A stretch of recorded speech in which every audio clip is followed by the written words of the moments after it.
ô nè tôi trâu một con nè cái nào lụi ư mưa tôi trâu một con lụi ư nào ui lụi ư trâu một con 130 លានលុកưបងប្អូនបាត់ប្រសងលោកត្រូវ1វ៉ាន់ចឹងបើបានអត់ក្មេងសម័យនេះអាយុខ្លះកន្លោះកមុំមានប្តីឲ្យអត់ចេះដាក់បាតលោកថ្ងៃនេះឲ្យដាក់បាតលោកចាណារៀនដាក់យើងជាអ្នកកាន់ពុទ្ធសាសនាណាយើងត្រូវចេះប្រណិប័តប្រសងដាក់បាតមិនណាកន្លោះកមុំអស់ហើយខ្មាស់គេណាដាក់បាតប្រសងមិនប្រសងមុនមកមិនវរណាព្រះអង្គមិនណាស្លៀកពាក់មិនឲ្យសមដាក់បាតលោកតើឥឡូវប្រសងមុនមកតោះដាក់បាតលោកធ្វើម៉េចណាគេវរណាព្រះអង្គណាមកពុកប្រាប់ណាពេលប្រសងមកណាប្រសងមុនអូដេគុណមុនគង់ណាក្នុងការដួសបាយកុំឲ្យពេញជាព្រាពេកណាចាប៉ុណ្្នឹងមកហើយដាក់មកលឹបមកកុំគោះពេកជាប់ពេកគោះអត់ល្អទេយល់ទេបច្ច័យគេឲ្យលុយហៅបច្ច័យណាបាទវរណាព្រះអង្គណាដាក់ដៃពីរអោនរំតូនបាបណាប៊ូស្រងភេសជ្ជៈណាយើងដាក់មកកំប៉ុងឲ្យបានហើយកុំដាក់ទាំងអស់លោកយួរវាចស្មា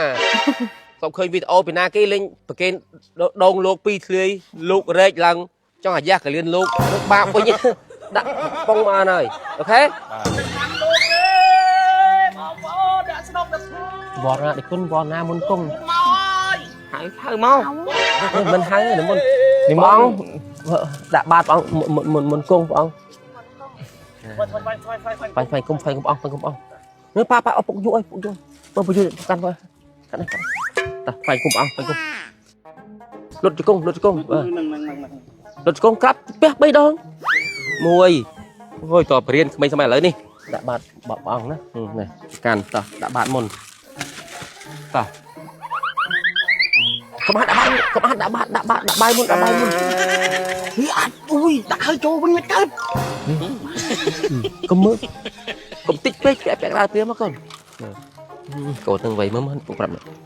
មុននឹងដាក់ណាយើងអូនមួយសិនហើយយើងប្រាថ្នាណាញាតិការទាំង7សន្តានអញ្ជើញមកខ្សែផ្សោយតាមរយៈប្រសងដែលជាស្រែបុណ្យសូមកូនចៅរកស៊ីមានបានតិចទៅជុំណាបីព្រាបានហើយហាមគោះមាត់បាតលោកណាចាពេលដាក់ហើយចែណាឲ្យលោកឲ្យធေါ်ហើយណាតែម្ដងទៀតកណាបរិញ្ញាកូនទៀតដាក់ពេញមកខ្ញុំហូបដែរអូខេអូខេតោះឲ្យអោនមកតោះកូនដាក់ភេសជ្ជៈកូនតោះដាក់បនណាបងថាបច្ច័យលុតគង់ហើយប្រុសលុតគង់អូនដៃពីរស្វែងគុំអង្គឲ្យពព្រះអង្គលុតគង់កំភៃអន្តលទ្ធិសុខតាវិរលហាពុទ្ធសាសនាសុខតាអន្តកហសព្ទេហើយញាតិទអ្នកទាំងឡាយទាំងបុរសទាំងស្ត្រីនេះចូលបាននៅប្រយោជន៍បាននៅសេចក្តីសុខចូលចម្រើនក្នុងព្រះពុទ្ធសាសនាចូលកុំឲ្យមានរោគឲ្យបាននៅសេចក្តីសុខព្រមទាំងញាតិទាំងឡាយគ្រប់គ្នាសាធុព្រះអង្គគុណព្រះអង្គមុនអានេះឲ្យទេអត់ទៅអស់ទេចាត់អត់ទេអូនចឹងអត់តែត្រូវមកគេទៅចាត់ឲ្យរៀនអូនtôi trâu một con nè cái nào lụi ư mưa tôi trâu một con lụi ư nào ui lụi ư trâu một con 130លានលុកưបងប្អូនបាត់ប្រសងលោកត្រូវ1វ៉ាន់ចឹងបើបានអត់បានទេណា